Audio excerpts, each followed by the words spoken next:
With over 8,000 locations, should you own a Dunkin' Donuts franchise? But here's an even better question. How much do they cost to get open? How much money do they make? And is it still a good investment? That is exactly what we're going to answer in today's video.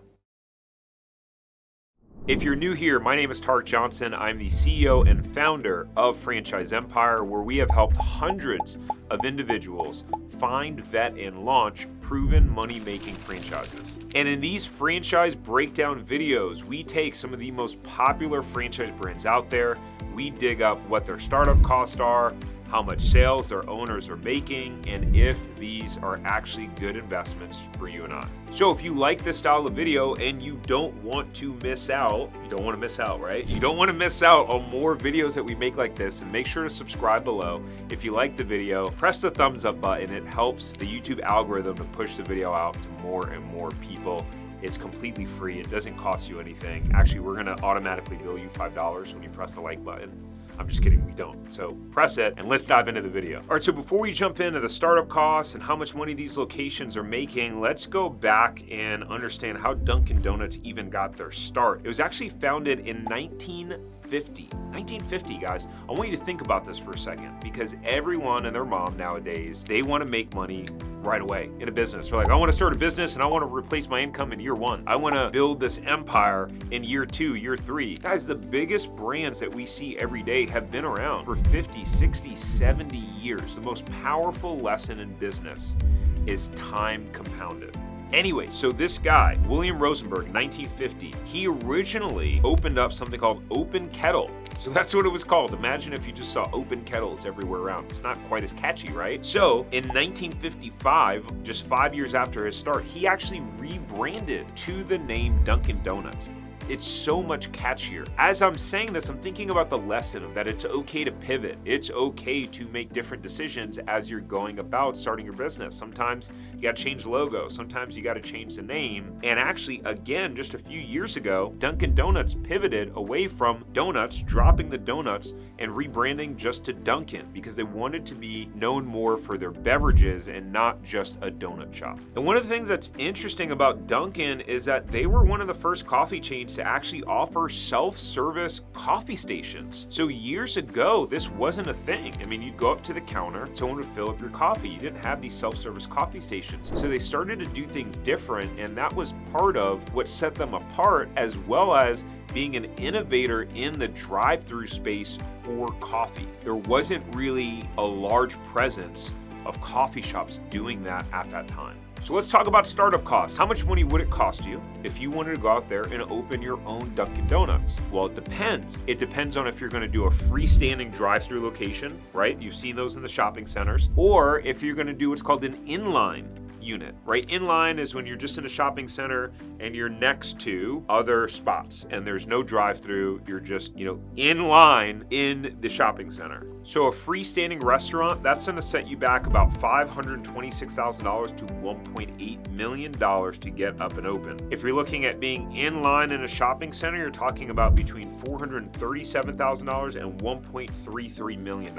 And then for gas station and convenience store locations, we're looking at between $210,000 and of just over $1 million. And in terms of royalties, they charge 5.9% for royalties. Actually, it can be reduced all the way down to 1.9% depending upon different incentives that they have. Why they wouldn't just charge 6% instead of 5.9%? I don't know. It's so interesting. Maybe because they're used to charging $1.99 for, well, actually anything. Nothing is $1.99 anymore. But why not just charge 6%? Most of the competitors out there will just say, hey, we charge 5, we charge 6. They said we want to charge 5.9% to trick you into thinking that you're paying less on your royalties. It's not working, Dunkin'. We know it's basically 6%. Hey, so I recently put together a list of 5 low-cost franchises that make $1 million or more.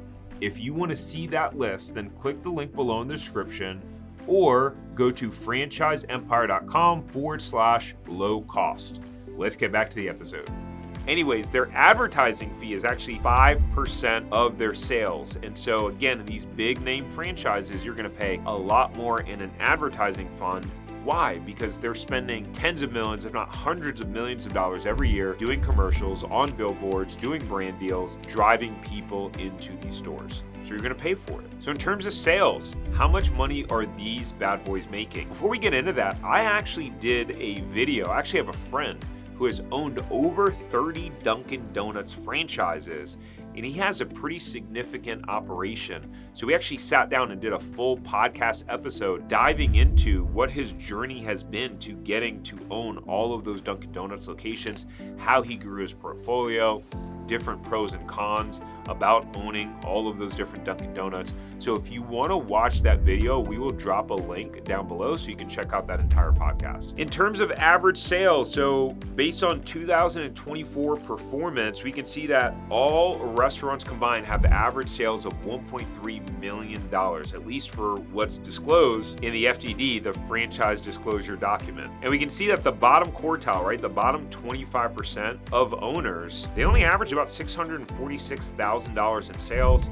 The next quartile up about $1 million in sales. The next one, $1.4 million in sales. And the top quartile does just over $2 million in sales. What's cool is that Dunkin' Donuts in their FDD, they actually list some other graphs that show some interesting performance numbers. They show by region and division, like if you're in the northwest, or if you're in the northeast of the United States, or if you're in the south, it actually shows the average performance of stores based on what region they're in. If you were to just take a guess on which regions perform the lowest and which regions perform the highest, what would you guess? Let me know in the comments. While you're doing that, what I'll say, and if you watch any of these videos, you know I talk a lot about sales to investment ratio, and you want to see a lower investment amount to a higher average sales amount. We want to typically see around 2-to-1 for retail or store-based locations. And what I can share is that Dunkin' Donuts, out of some of the other top brands like Taco Bell and Popeyes and Jersey Mike's, they actually have one of the better sales to investment ratios that I've seen, particularly for some of the inline units, right? The average cost, if we take the median number, is somewhere around $800,000 or $900,000 to get like an inline unit built and up and open. And so if you're looking at averaging about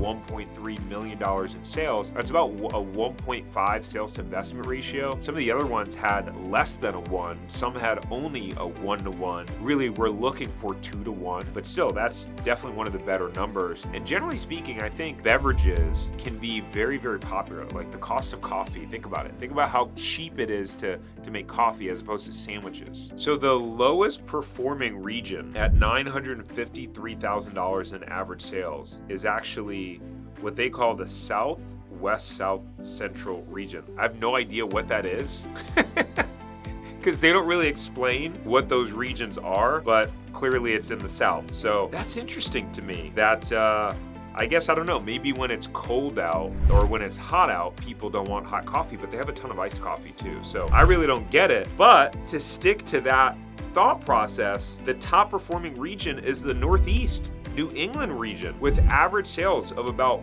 $1.4 million.